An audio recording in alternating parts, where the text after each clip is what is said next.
அனைத்து ஊடகங்களுக்கும் பத்திரிகையாளர்களுக்கும் வணக்கம். இன்றைய தினம் தமிழ்நாடு முதலமைச்சர் திரு ஸ்டாலின் அவர்கள் என்னை பற்றி பல விமர்சனங்களும் நன்மை காலமாக தெரிவித்து வருகிறார். இந்த 2-3 நாட்களாக ஊடகத்தின் வாயிலாக, பத்திரிகையின் வாயிலாக திரு ஸ்டாலின் அவர்கள் என்னை பற்றி விமர்சனம் செய்வதை பற்றி செய்திகள் வந்துள்ளன. அதில் எதிர்க்கட்சி தலைவர் எடப்பாடி பழனிசாமி என்னை பற்றி விமர்சனம் செய்கிறார் என்று அவருடைய கட்சி நிர்வாகிகளுக்கு எழுதிய மடலில் தெரிவித்திருக்கின்றார். பத்திரிகையிலும் அந்த செய்தி வந்திருக்கின்றது. ஏதோ நான் அவரை கொச்சைப்படுத்தி பேசியதாகவும்,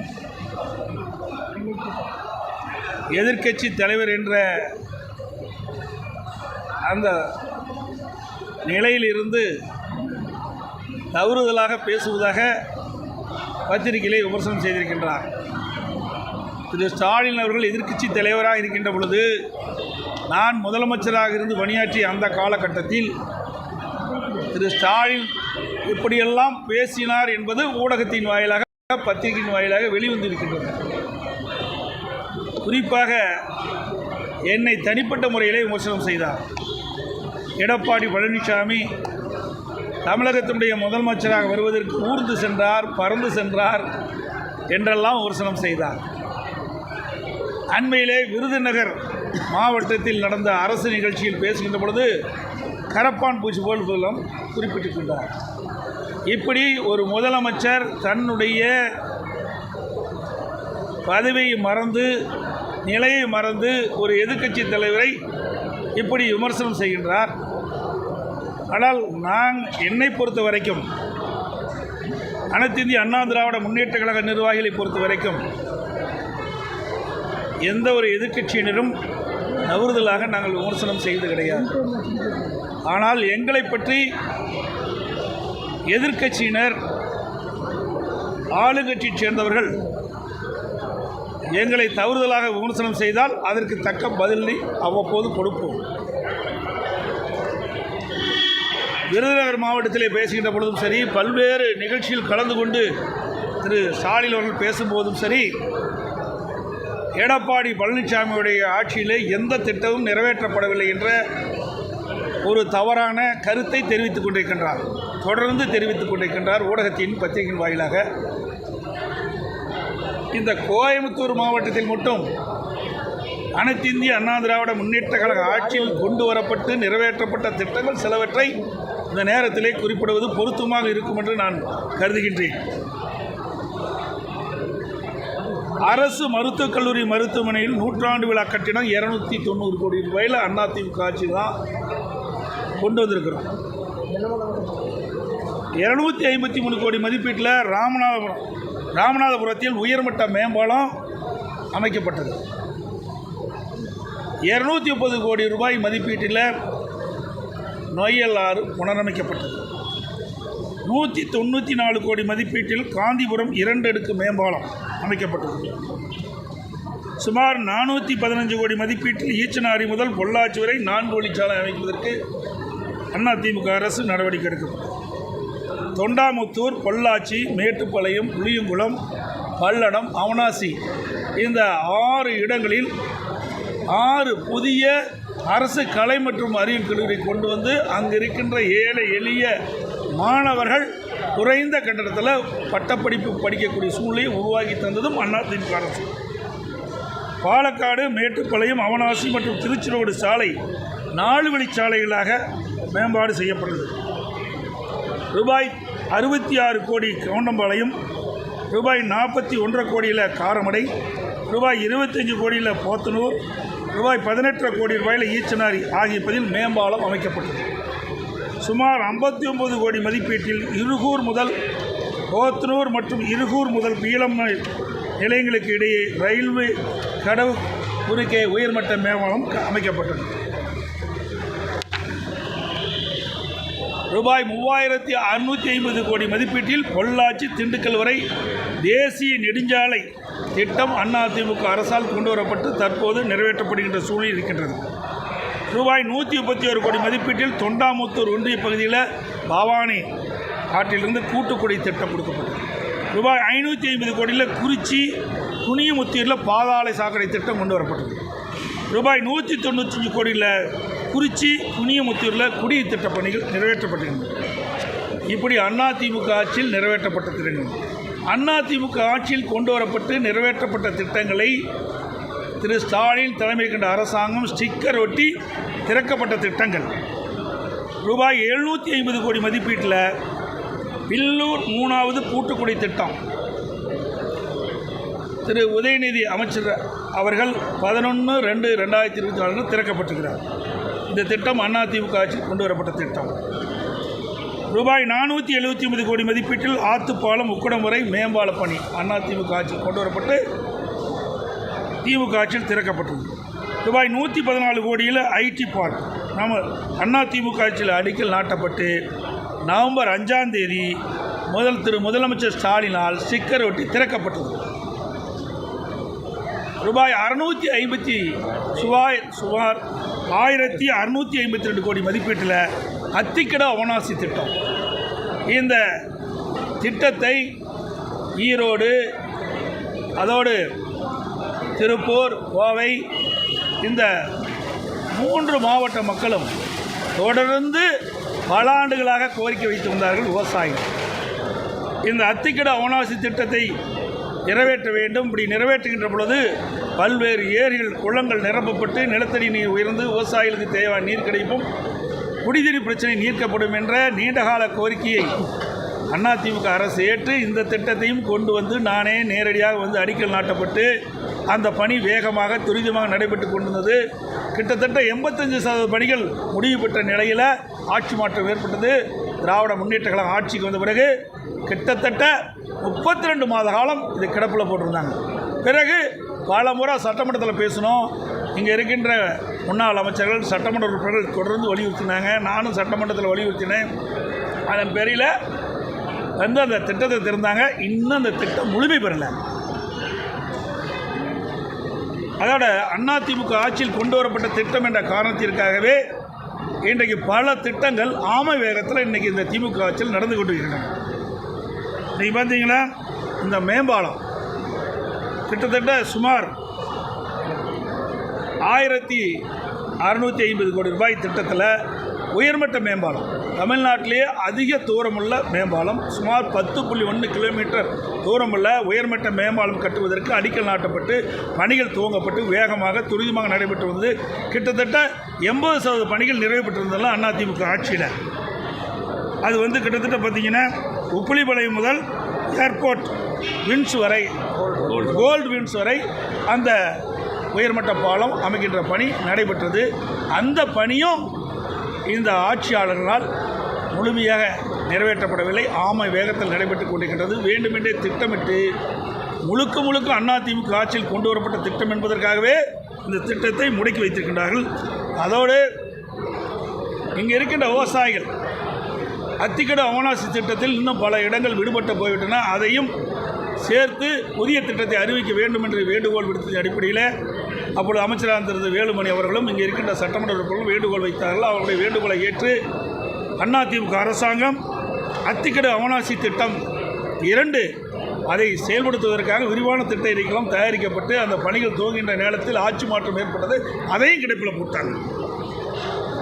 கோவை மெட்ரோ ரயில் திட்டம் அதிமுக ஆட்சி இருக்கின்ற பொழுது கொண்டு வரப்பட்ட திட்டம். இந்த கோவை மாநகர் மக்கள் கோவை மாநகரம் வளர்கின்ற மாநகரம், போக்குவரத்து நெரிசல் அதிகமாக இருக்கின்ற காரணத்தினாலே இந்த போக்குவரத்து நெரிசல் இல்லாத ஒரு சூழ்நிலை உருவாக்க வேண்டும். இங்கே அதிகமான தொழிற்சாலை இருக்கின்ற காரணத்திலே, அதிகமாக தொழிலாளர்கள் பணிபுரிகின்ற காரணத்தினாலே வேலைக்கு செல்கின்றவர்கள் குறிப்பிட்ட நேரத்துக்கு செல்ல வேண்டும், குறிப்பிட்ட நேரத்துக்கு வீட்டுக்கு திரும்ப வேண்டும். அப்படி இருக்கின்ற இந்த சூழ்நிலையில் மெட்ரோ ரயில் திட்டம் மிக அவசியமான திட்டம் என்ற காரணத்தினால் அதிமுக அரசு இருக்கின்ற பொழுது இந்த திட்டத்தை நாங்கள் கொண்டு வந்தோம். சுமார் இந்த திட்டத்தை நிறைவேற்றுவதற்காக விரிவான திட்ட அறிக்கை தயாரிக்கின்ற பணி நடைபெற்றது. ஆட்சி மாற்றம் ஏற்பட்டது. இன்ன வரைக்கும் அந்த திட்டத்திற்கு என்ன நடவடிக்கை எடுத்தார் என்று தெரியவில்லை. அதையும் கிடப்பில் போட்டாங்க.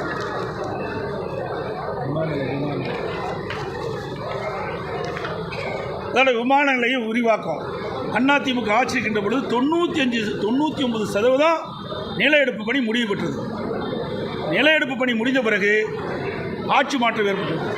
திமுக ஆட்சிக்கு வந்த பிறகு இன்றைக்கு இந்த நில எடுப்பு புதிய கட்டுப்பாடுகள் விதித்து மத்திய அரசுக்கு இந்த நிலத்தை கொடுப்பதற்கு புதிய கட்டுப்பாடுகள் விதித்தாங்க.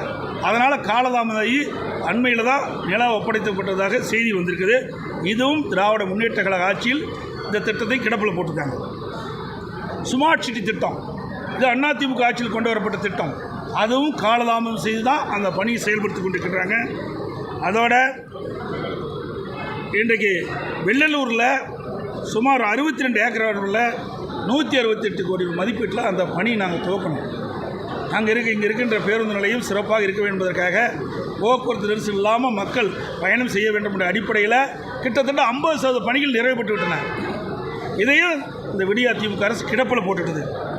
அதோட மேற்கு புறவழிச்சாலை அதிமுக ஆட்சியில் கொண்டு வரப்பட்டால் இப்பொழுதுதான் டெண்டர் விட்டு அந்த பணியை துவக்கியிருக்கிறாங்க. இப்படி அனைத்து இந்திய அண்ணா திராவிட முன்னேற்ற கழக ஆட்சியில் கொண்டு வரப்பட்ட திட்டங்கள் எல்லாம் இந்த திட்டங்கள்.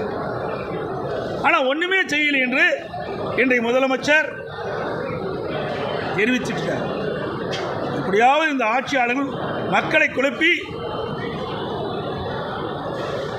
அதில் ஏதாவது அரசியல் ஆதாயம் தேட வேண்டும் என்று முயற்சிக்கிறாங்க. ஒருபோதும் நடக்காது. அதிமுக ஆட்சியில் தான் இந்த கோயம்புத்தூர் மாவட்டத்தில், கோயம்புத்தூர் மாநகரில் இவ்வளோ பணிகளை இங்கே மட்டும் செஞ்சுருக்கிறோம்.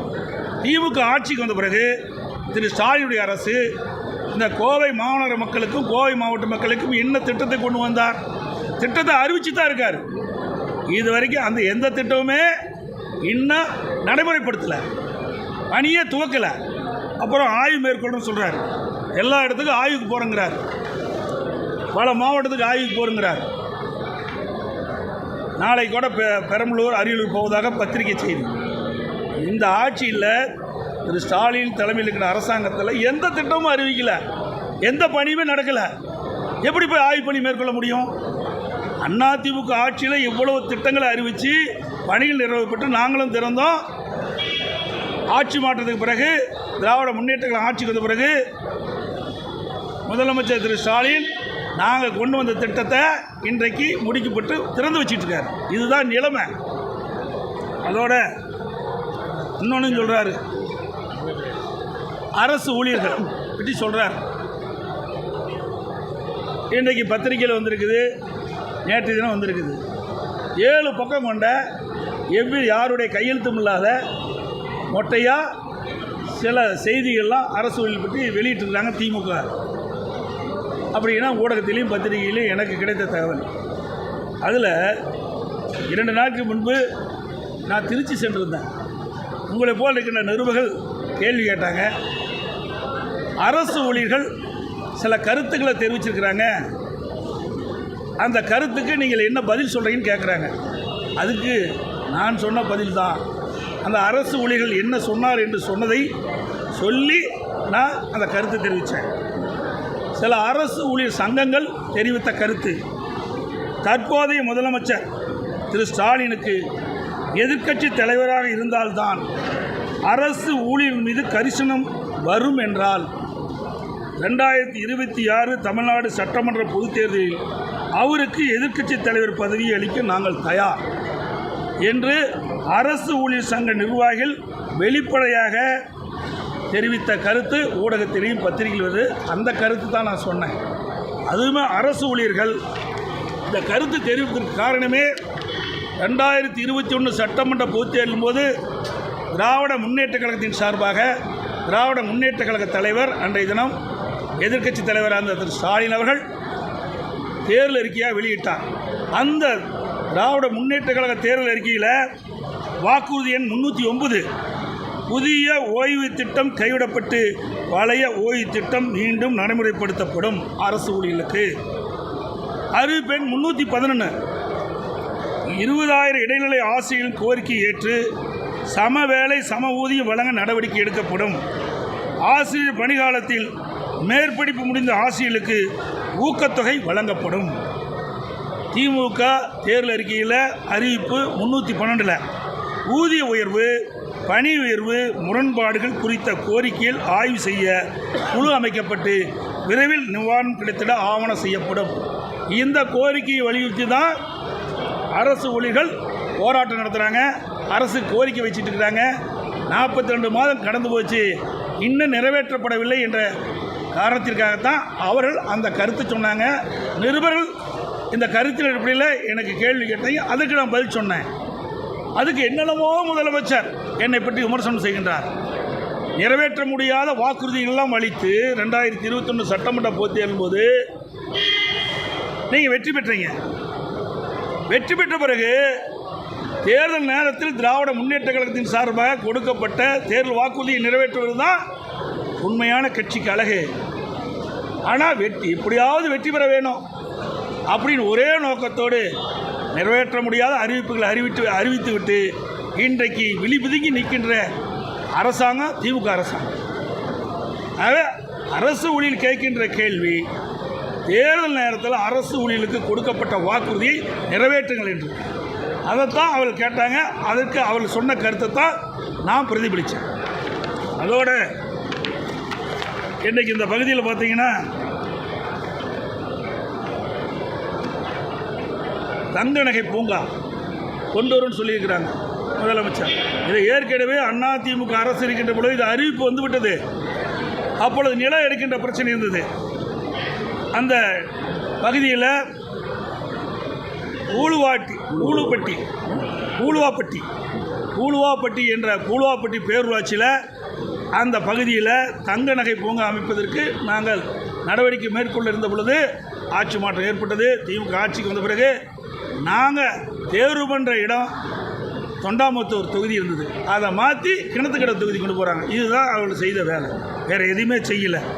அதோட இந்த பகுதியில் இன்றைக்கு வீட்டு வசதி வாரியத்தின் மூலமாக வீட்டு வசதி வாரியம் வந்து சுமார் 3300 ஏக்கர் இந்த கோயம்புத்தூர் நகரம் மற்றும் பகுதியில் இந்த கோயம்புத்தூர் மாவட்டம் கோயம்புத்தூர் மாநகர பகுதியிலிருந்து வீட்டு வசதி வாரியத்திற்காக வீட்டு கட்டுவதற்காக 3300 ஏக்கர் நிலத்தை கையகப்படுத்தினாங்க. இப்போ முதலமைச்சர் வந்து சில பேருக்கு அந்த நிலத்தை விடுவித்த சொன்னாங்க. விடுவிக்கலை. அவர்களெல்லாம் அந்த நிலத்தை வந்து தன்னுடைய சொந்த நிலத்தை வீட்டு வசதி வாரியம் எடுத்துக்கொண்டு விட்டது என்று நீதிமன்றத்துக்கு சென்று நீதிமன்றத்துடைய ஆணை பெற்று வந்தவர்களுக்கு தான் திமுக அரசாங்கம் அந்த நிலத்தை கொடுத்துருக்குது. மற்றவர்களெலாம் கொடுக்கல. அதில் சுமார் 410 ஏக்கர் தான் இன்றைக்கு நீதிமன்ற தீர்ப்பின்படி அந்த நில உரிமையாளருக்கு ஒப்படைக்கப்பட்டிருக்குது. எஞ்சியவர்களெலாம் ஒப்படைக்கப்படவில்லை. ஆகவே இந்த அரசு கிட்டத்தட்ட 3300 ஏக்கர் நிலத்தை வீட்டு வசதி வாரியம் எடுக்கப்பட்டிருக்கிறது. அனைவருக்கும் அந்த நிலத்தை ஒப்படைக்கப்பட வேண்டும்.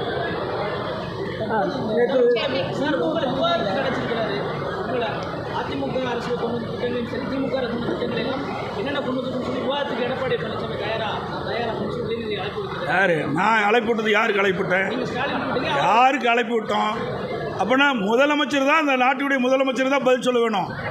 இவர் பதில் சொல்கிறதுக்குலாம் எங்காலும் நிறையா இருக்கிறாங்க. இங்கே இருக்கிறாங்க முன்னாள் அமைச்சர்லாம் நிறைய பேர் இருக்கிறாங்க. இவருக்கு என்ன தெரிய போகுது? அப்பாவோட மோசமாக இருக்கிற இவர் ஏதோ சவாலுக்காக பேசுகிற ஒழிய வாய்ச்சொல் வீரராக இருந்து பிரயோஜனம் இல்லை. அனைத்து இந்திய அண்ணா திராவிட முன்னேற்ற கழக ஆட்சியில் நிறைவேற்றப்பட்ட திட்டங்கள் இந்த ஒரு மாவட்டத்தில் மட்டும் நான் சொல்லியிருக்கிறேன். தமிழ்நாடு முழுவதும் ஏராளமான திட்டங்களை நாங்கள் நிறைவேற்றிக்கிறோம்.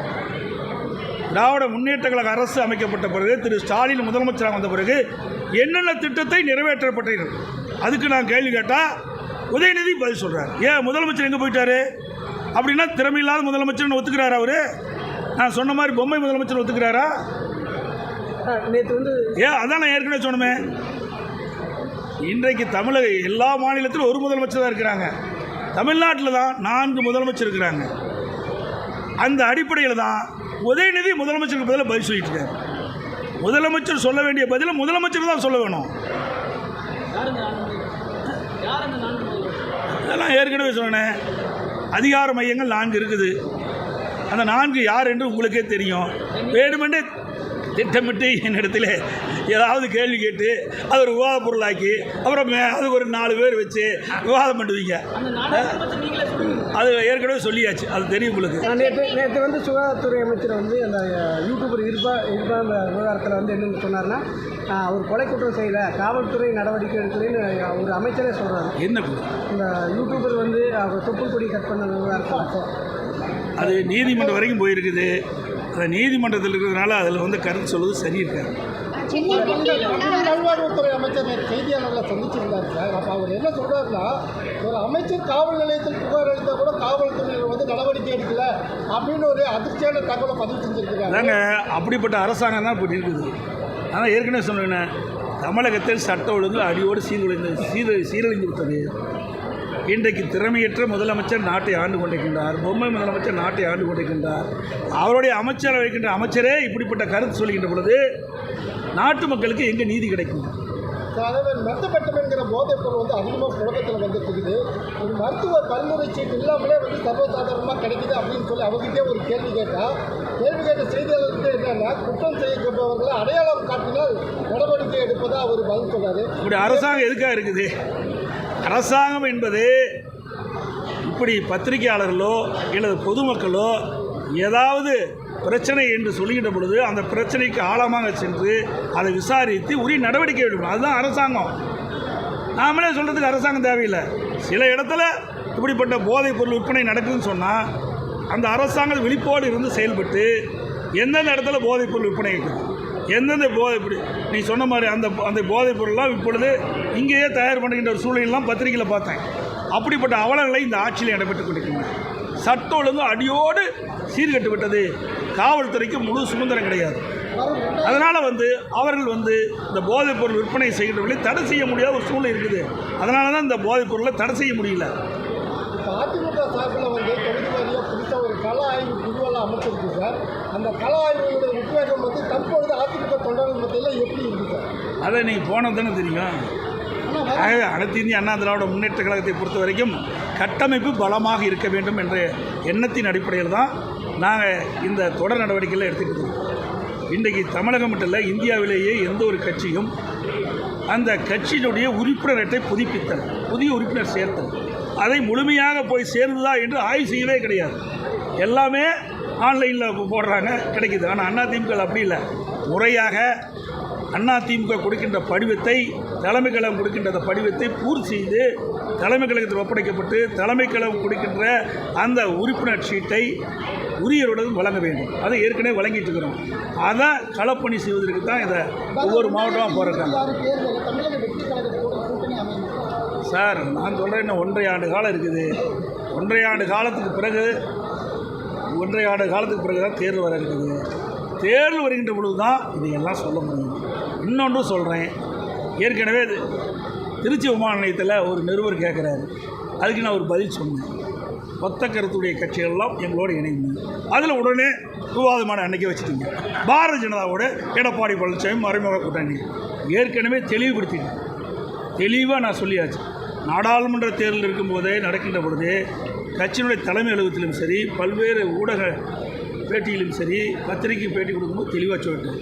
சட்டமன்ற தேர்தலின் போது பாரதிய ஜனதாவுடைய கூட்டணி இல்லை என்று சொல்லப்பட்டிருக்கிறது.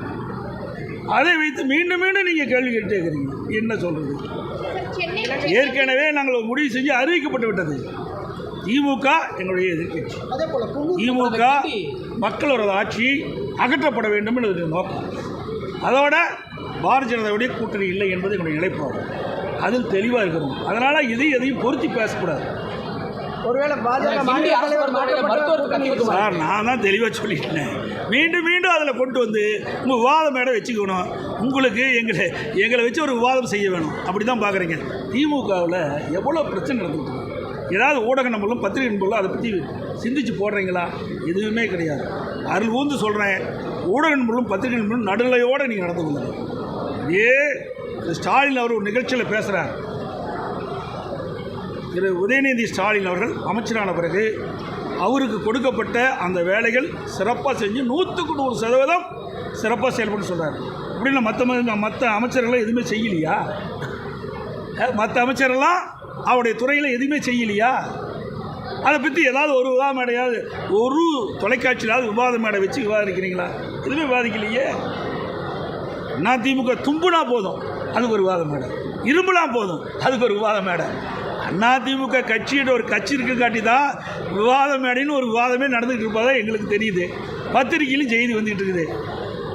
ஆக உண்மையில் நீங்கள் நடுநிலையோடு நீங்கள் எண்ணி பார்க்கணும். யார் தவறு செய்தாலும் எந்த கட்சியில் பிரச்சனை அதை முழுமையாக வெளிச்சத்துக்கு கொண்டாங்க. அதை கொண்டு வர மாட்டேங்கிறீங்க. ஆளுங்கட்சிக்கு ஒரு நீதி, எதிர்கட்சிக்கு ஒரு நீதியாக தான் ஊடக நண்பர்களும் பத்திரிகை நண்பர்களும் இன்றைக்கு செய்தி வெளியிட்டிருக்கிறீங்க. அதில் ஊந்து அந்த நிலையை மாற்றி சில ஊடகம் தான், எல்லா ஊடகத்தையும் நான் சொல்லலை, சில பத்திரிகை தான் அப்படி பண்ணுறீங்க. எல்லா பத்திரிகை ஊடகமும் மதிக்கக்கூடியவர்கள். ஆகவே நீங்கள் உண்மை செய்தியை நடுநிலையோடு, அது ஆளுங்கட்சியாக இருந்தாலும் சரி எதிர்கட்சியாக இருந்தாலும் பாரபட்சம் இல்லாமல் செய்தியை வெளியிட வேண்டும் என்று அன்போடு கேட்டு விடைபெறுகின்றேன். நன்றி. இந்திய அரசு மருத்துவமனையில் மருத்துவர்